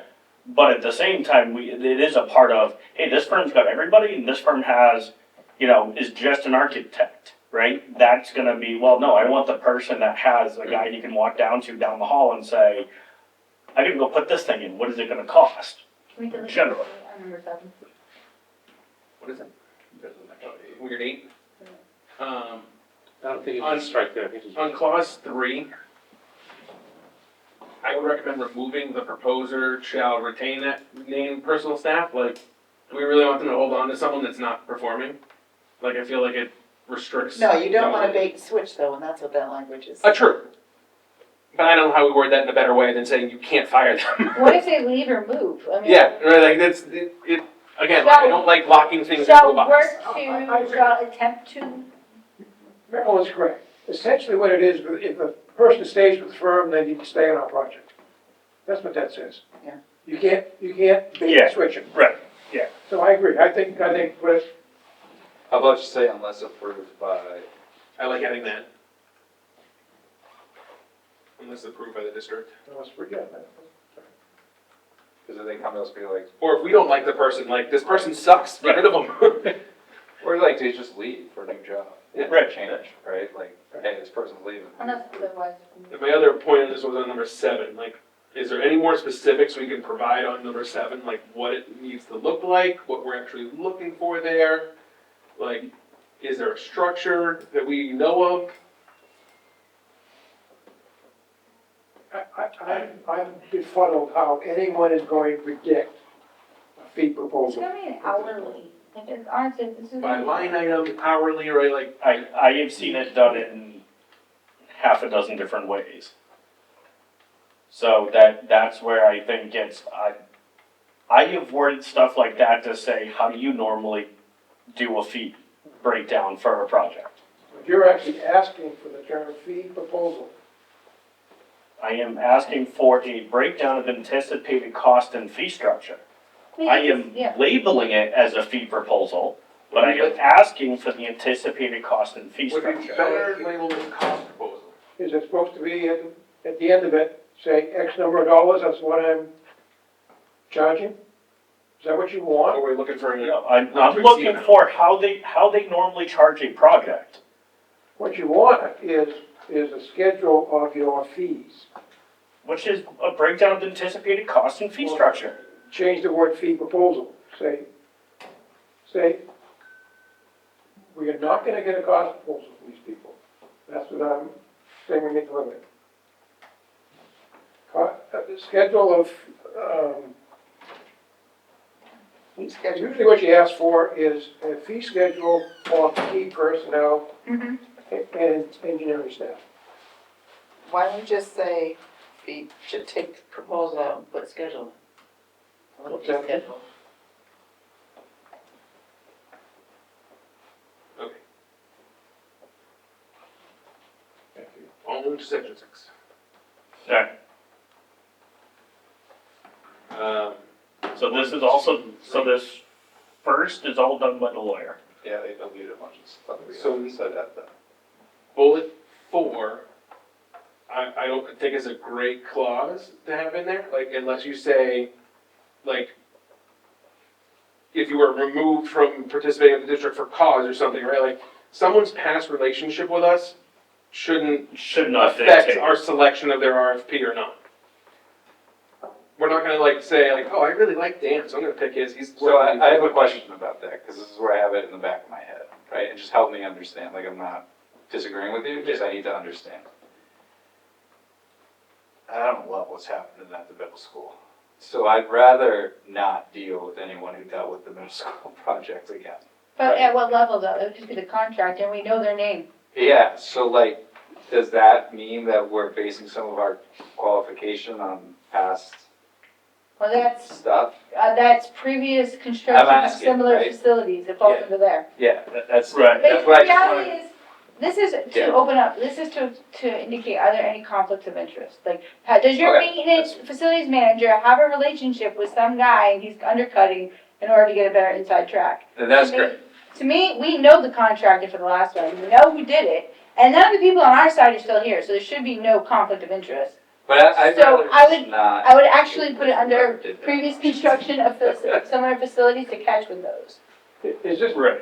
do you know from the lawyer's assistant, is a catchphrase to be able to screen out somebody that was fully performed, is that? I'm not 100% certain.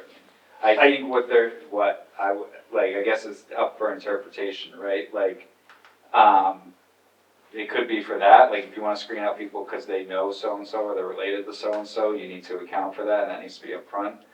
Or, like, I think if we've had a good or bad experience with somebody, that we can factor that into our decision making. It gives us It's the out that if Yeah. everything else on the RFP, on the proposal makes them the winner, except that we've worked with them in the past and they're really a loser, we can still Right. help them. So the way that because the It's just clause vague. like this is in every contract that I deal with BAE. It's basically to say, it's to give no preferential treatment to that, right? I think So I this think- actually does twist it from what you just said. Yeah, I agree more with how you're saying it than how it reads there. But all we're saying here is that will be a factor in our selection, good or bad. I get that. I don't disagree with you. I just don't read that way. So just my feedback. Sure, If no, someone- I if get the lawyer it thinks too, it's yeah. fine and can support it in the court, right? If someone comes in and says, well, Carrie only got the job because Dan's her buddy. I'll actually tell you how this would worry me more than anything else, is our past contractor that just worked for us. That infers that somebody that has, Right, A prior relationship. has a priority. Is gonna get Right. a bonus. and I would agree with how that reads in that context. I absolutely do. So maybe just a comment on here, if the lawyer can look at that to toughen that up a little bit to be more in line with how you described it. And also, I mean, you can look at the other lens too, which is that it also gives us the authority for that to be the reason. And you say, the only It reason I does. didn't get this is because, and you go, yeah, and we told you up front that that could be a reason why we said that. So, and that's typically the way. The only reason I didn't get it is because I'm Joe's brother, and we said, yeah, we told you that make, Yeah. makes our decision making. So Yeah. that's the way that I use it at work, right? Yeah, right. It is that. So, I mean, I think that can be how it's written, right? Like yeah, precluded by conflict of interest or some language like that. So do we need to put that in the qualifications and not under our selection criteria? You would have to get a lot more detailed, I think, with it if you put it in the qualifications, right? You would have to be very detailed about what kind of relationship precludes someone from bidding. So I would just leave it as it is then, if we And the want to have lawyers that. gave us that line, so they're gonna say, keep that line. I would just provide them our feedback that we think it reads a little, It's Off. ambiguous as to what the. if they could strengthen it, I think it Well, I works. think that I might be think by purposely. design. I mean, it could be to screen them in, it could be to screen them out. Right. and We it's just want to purposely- know if they have a relationship. And it could We be will not decide even- whether it's good or bad. And it's vague too, can, school district, what if the painter ends up being the brother-in-law of one of the secretaries? It's quite truthfully, one of the It could be things, anybody. I don't know. Is that okay or not? Well, I'm saying we need to, if we're doing that, we're asking them to disclose any potential. asking that, I like that, like disclose any prior relationships with blah, blah, blah, blah, blah. Like that makes more sense, because I know in my line of work, like if someone came in to bid, I wasn't even allowed to review RFPs for my old company that I came Right. to, like when they bid, because that was a conflict of interest. I couldn't be the deciding factor. Right. Because I used to work at that company. Right, it's just an opportunity to disclose. And whether that's in the project description or scope of services or whatever that is, right? Where do we need to put that? The reality is, we have very few of these projects in our history, so it'd be pretty easy to know. And Joe, I have to do the same exact thing. We bought a bunch of stuff from my brother's company, and even though it was for my program, I couldn't even interface with it. Right. I had to actually go hire another engineer to go do that for me. All right. Anything else in these bullets? take out fees, or, No, we wanna base some of our selection on fees. well, you want to have fee schedule? Maybe- Well, whatever you want, fee schedule, cost, Maybe- proposal, whatever you want. It's the dollars and cents. We're gonna base some of our decision-making on the dollars and cents. That has to, because if some guy comes in twice as much per hour, Okay, so it's not a cost proposal, it's fees schedule, that's fine, that's right. Even if, Well, Even if they're we cost just had it proposal. listed as fee. We had it listed as fees. I would just No, think cost, fees probably. Cost. I would just What say are they gonna cost. charge us? But it's more than just the hourly fee for maybe their architect or something, right? Like, we've previously talked about them providing some cost estimates and stuff in their proposals. So that's gonna be part of our decision making on those estimates you're putting in there. So I No, would just say cost. they're not gonna put cost. The reality is, this contract is gonna be That's what we more, asked for. No, you did not ask for that in this this proposal. is gonna be more of an hourly kind of contract. Nowhere What the in hourly this fee. scope have you asked for them to give you cost for any of the. Go back to the top. That's after the award, after the bond is awarded, after it's awarded. You're asking really, how much is it gonna cost me each hour that somebody's working on it? You get no cost estimates as part of this proposal. None. So we said, post upon selection, What is and that? detailed cost estimates for each solution. Upon selection of the school board, preferred solution will progress to 50% design state. So we are asking for detailed cost estimates for After the each. fact, though. After selection. What you're really looking for is how much are they gonna charge us per hour for their project It manager? says it, for the number 2, architect? the schematic design and detailed cost estimates for each solution. After the. It doesn't say that. That's, It doesn't do that until the next thing. this is, it's describing the work they're gonna be doing, you're not gonna do the work prior to the contract, Right. The district is seeking pre-construction services, right? evaluation. The service I am seeking will include the development of a cost, not provide me a cost on a scope of work that's currently unknown. Give me a product that I'm gonna pay you for later, and then if I like it, I'll keep it. What you're looking for, what we're comparing will be how much, what is the hourly cost of the project engineer, their What are they gonna architect? cost us to give us detailed schematics and a cost estimate for each solution? That's what we're asking and basing our selection criteria on. No, no. Yeah, There's no cost proposal with this. dude, it's, words aside, we're asking them to give us, and a part of our selection is their fees to get us a detailed schematic and a cost estimate for each They charge solution. $100 an hour or $200 That's an hour. what, isn't that not what it just said? No, that's not what we had up there.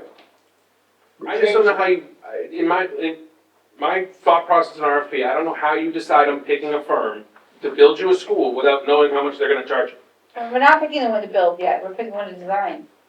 We said later that we may engage them for Right. building, but we aren't There needs to required. be a paragraph in here that says, upon selection, the school committee and the contract, and the selected contractor will negotiate a cost and fee proposal for the work to be performed. Well, you can also say hourly fee schedule and estimated number of hours. That, Gotta get to what I just said needs to be in there, so it's clear that you will be negotiating with them upon selection. The cost for them to do the work, as you work through the details of what it is you want them to do, and how they're. Why are we negotiating? So wait, how am I selecting them then? What's that? How am I selecting them? Because you select them on the qualifications. That's But not the how a school can cost- do things, the cost matters. Cost Cost matters. and timeline are part of But our qualifications. I can take the guy that got Bs and still be all right. Yeah, we need the hourly cost, and you can ask them for, if we were to do this, how many hours do you think well, every hour, my project manager costs me $250. See, My architect costs me $300. I agree I with you. expect that this is gonna take 80 hours, I can figure out estimated cost. A fee schedule per planned employee is fine, Right, but it is not then associating that I'm gonna have X hours for each one of these, and it comes up with $1 of X. well, they can give you an idea of how many hours they think that this is gonna take. Estimated allowance is 240 hours, No. hours after any additional hours are billed at whatever is in the fee schedule. If you're going to put this as criteria, all I need to do is come in and say, I'm gonna show that 10% of what I think I'm actually gonna charge you. What? Because the reality is, if you, And then when I get selected, I say, oh, that's not within the scope. Oh, that's not within the scope. That's not, oh, no, The scope is the plan. So how long do they think they're gonna need to plan? Oh, well, I just was gonna do this and do this and that, and that's all they're gonna well, get. then I sure hope we have really good scoping sessions where we do. I agree. So in which case, I would have my people provide or request the hourly fee structure, because once you pick them and Hourly fee structure negotiate, is there's fine. no, Hourly fee structure and overhead and relative expenses that they because typically we're charge doing is fine. pre-con, we're not. I have making fee sure- schedule in there, does that work? Yep. Okay, Fee schedule is not a proposal. And estimated number of hours Part of required. it's selection criteria, not a part of the proposal.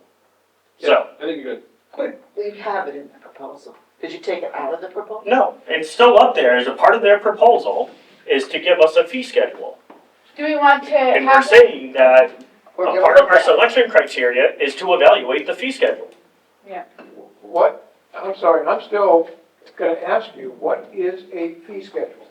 You're the one who suggested fee schedule, Ron. And I think it simply means, as Carrie, is, okay, project manager, it is Yep, $50 an hour with an overhead of, company overhead is 1.35.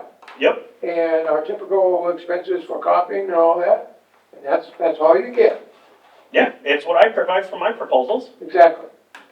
So, But fee that's all- schedule. Don't we want that? Yes, that's a fee schedule, but it doesn't have any hours associated with that. but you can say, based on what you know here, how long do you think it's gonna That's fine. take to complete this project? Were you gonna ask that? I would expect them to tell us that. Well, They I want us just to said pick them. fee schedules and expected number, and an allowance, or an hourly allowance or whatever. Cause you can ask them, like, well, how many hours do you think you should carry for this? I think we can do it in 80 hours, I think we can do it 260 hours. All right, well, why do you think it's 80, why do you think 260? Let's have a conversation. But, cause if, yeah, you need to evaluate them based on something. You can't negotiate after the fact, cause then you have no leverage. What you do typically in an engineering selection is you base them in qualifications, you have the contract language in there that we will negotiate a contract. If we are unsuccessful in negotiating a contract, we are reserve the right to go in the second. We don't have, we don't really want to go again. If we have all the information immediately, We need to know the cost. The cost has to be a part of this. This is the whole point. so when we sit down and talk, cause they're giving the proposal, are we gonna scope out the top three? Like, how are we gonna do this? Cause then you'd be like, all right, so I see your schedule. How many hours do you think? All right, I can do the math. That's gonna be $80,000. That's gonna be $120,000. You can come close. Like, you can give them, our pre-construction would include your fee breakdown and the number of hours expected to complete the work. This is what we budgeted. We budgeted 80 hours, because really the fee schedule is for anything above and beyond those hours. I appreciate your opinion and reserve the right to disagree. Does that work? Fee schedule and proposed hours to complete the scope of work? I like it. Hey, Alright. Sufficiency of resources, thank you, I like that one, because it ensures that they can complete it in a timeline. I'll flip flop and just put that in the other things. That's the last one. Yeah.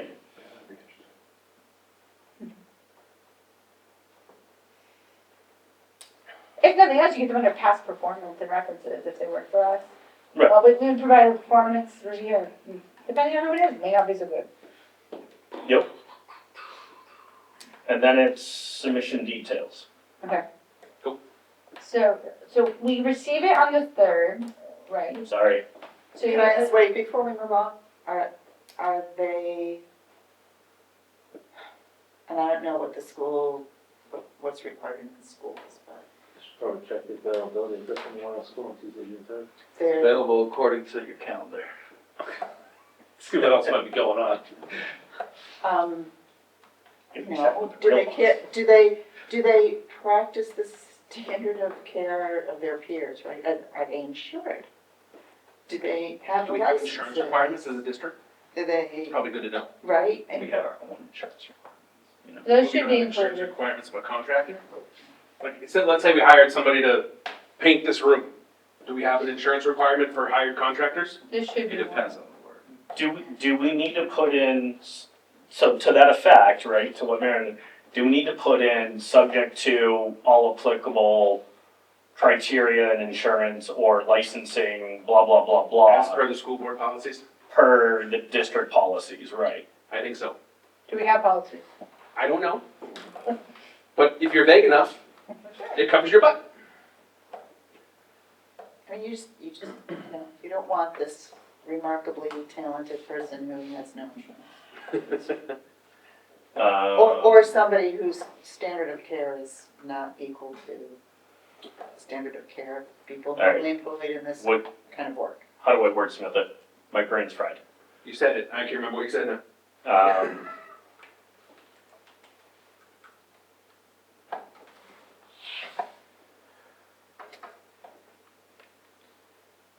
I'm sure the insurance company. Firm must meet all applicable Try to, district or school board policies, State, local, or, yeah, state, local, school board. Applicable, federal, I mean, you're gonna give them a contract, and the contract's gonna have terms and conditions. It's gonna include insurance. Right, of course. So don't waste our time if you can't do that. If you don't have. Is my car insurance okay? I got Progressive. I have boat insurance, does that mean I can build a school? Ooh, No, I don't. That's- I was gonna say, what do you use? I need some boat insurance. well, we kind of have the catch-all up there, any other applicable factors that the Yeah. school district may determine to be necessary and I don't appropriate. think it's bad to call out in detail. and the reality is for them, it's Those kind of easy. sentences are for the. You Yes, just, you call the insurance company, ask for a new policy with a new coverage person. It's really, Yeah. Right. as long as you can get Name the the school insurance. district. yeah, you get a Make rider sure- once you're already insured. Make sure all their subs have to meet those. Yeah. What is gonna be the Yeah, contract? you have to make sure you have the, what is it, It's not the coverage. I don't know. Contract form. Yeah. Clarify. What is the form of the contract? What do you mean? described Got form. words on it. What? Yeah, where is it, where is it, what are you going to use as a contract for these people? Some boilerplate AIA. Contract that the lawyers give me. So a lot of Have you times, seen it yet? so the, No, because we're based on not what we're dealing with contracts. So odds are it's gonna be an AIA contract, based on what I'm seeing at our school, the lawyers are pushing more for the AIAs. So you should know what that looks like. And I don't like the AIA. That's what the, Because but, the liability is, you know, one of the problems with the AIA, the liability is only limited to the insurance they carry. well, we can, Your emissions are limited to that. And I find but that I, we get included, We should, so, included. Yeah, but that's. That's a whole different business state right now. agents. it's a whole different state right now that is not a part of this proposal. We have this last section, we got 4 minutes. I put a comma after 2025, just because. I think you need to have, you need to move the dates back for when questions can be submitted and It's one of responded them to. too. Back to it. What is your suggestion? So it's currently, so We if give it, it the 13th and the 18th. Well, you wanna move it up? You wanna give them less time? No. Oh. Want They to have- give them more time to see your answers. so they walk through on the 3rd, they have the opportunity to ask questions, Up until the, get answers. Yeah, but then that's the 20th, and then they get their answers by the 25th, 25th, and they got 2 days in which they're, you know. your answers are gonna be incredibly important. You get a Those are list the of questions. end dates, so they can start asking Those questions. are, yeah, those are questions, those are, because the That's the submission is problem. You need to have your response date moved back. I would say the response no later than the 25th. If someone asks a question on June 3rd, we're not gonna wait till the 25th to answer it, I would hope. You typically do.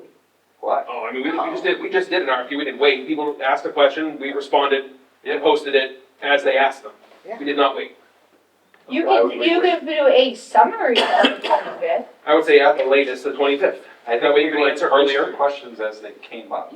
I would, but it also says though, answers will be provided in writing to all non-responders Or what and is posted as an addendum. To this RFP, But you can, so you can answer in a timely manner, but still provide like a addendum on the 25th. The reason being is every time you answer a question, it has to go to everybody. Yes. Yeah. That's an addendum. So that's the problem with answering one at a time. You can use a Each one- Google Doc and then everyone can see it live. Everyone's an Just- addendum to the contract. So that's why Microsoft we don't has shared documents. It's not an addendum to the contract, it's an addendum to the No. RFP, and the You gotta do addendums a are all done by the 25th. The The addendum summary. to the RFP, if that's all. So, Each response is an addendum. But- or It's you- not a big deal, you just issue that, you answer the question. or you just say the answers will be compiled in an addendum that will be issued on the 25th. And that's contrary to what we just said, about the Right. issue. You wanna make sure- No, I'm saying you answer them as they come in, Yes. and then issue a summary on the 25th as an addendum to all of it. Yes. These are the 15 questions I agree. we've received. So- Alright, so do I just add in a timely manner, right after responders? And then leave it as, and post it as an addendum to this Yes. RFP by Wednesday, June 25th? Does, I confirm. does a question that comes in by consultant A get shared with all It consultants. It says, says that, in writing to all known responders. That's an amendment. Each one's gonna be. Okay. It's so, Terry, if someone asks us on June 4th. I'd answer them on June 5th, June 4th, June 5th. Right, and they're just like, I I don't know what the question is, like, hey, what color do you want the walls, right? Or how many exit doors are we looking Right. at? I And would, we would just answer it to everybody. exactly, my only thought is instead of We saying set up a, 26 addendums, just say we're going to compile them into one addendum issued on the 25th of all 60 questions Right. that have been asked between June 3rd Right. and June 25th. But we would answer them as we got. I would. And we would tell everyone the answer. we set up a webpage for our RFP, so like, So why don't you ask questions that come in, we post the question, and then we post the response.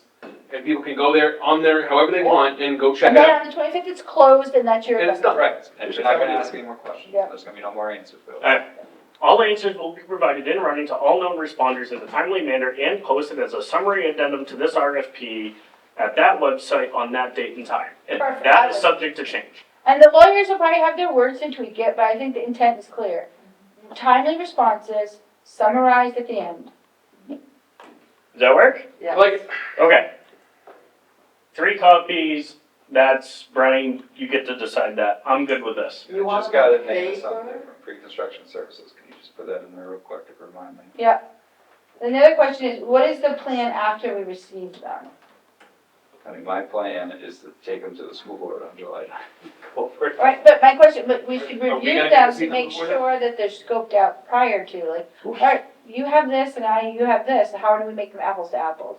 Yeah, I mean, if we want to schedule an FIC meeting between the 3rd and the 9th or some other thing, that's fine by me. Right, we haven't scheduled anything beyond June 20th at this point. Yep. Yep. FIC, so it might be, I think that's the 9th is a Wednesday. The 9th is a so maybe Wednesday. the 7th or Monday or whatever. So are you gonna, is that, you gonna have us review them and then rank them? Is that what you want us to do? Am I committing to anything quite yet? But I think it would be helpful to take a look at them, just other sets of eyes, 1, 2, just because, what we used to do, is we do them, like, alright, well, this guy carries this and this guy carries this, how would I adjust it to make it equal? Like, that way you can say, you know that they're not, because you can get them apples to oranges. So, you're gonna wanna be like, how do you equalize them?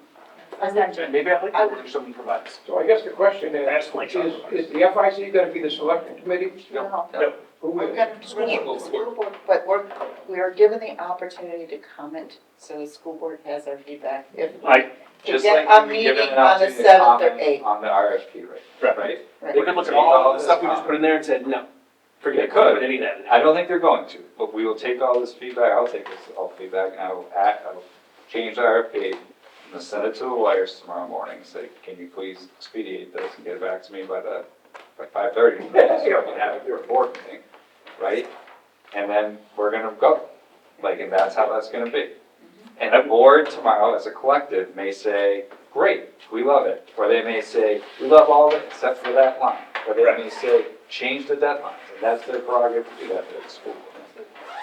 so I will also say that there's also could be an opportunity that when they come in to present, that the FIC could be asked to join that. I Certainly. think that's probably a wise choice, not make people come more close. So then that way, we're not scheduling extra meetings for other committees or anything else, is Well, that please schedule one for the 7th or the 8th, July.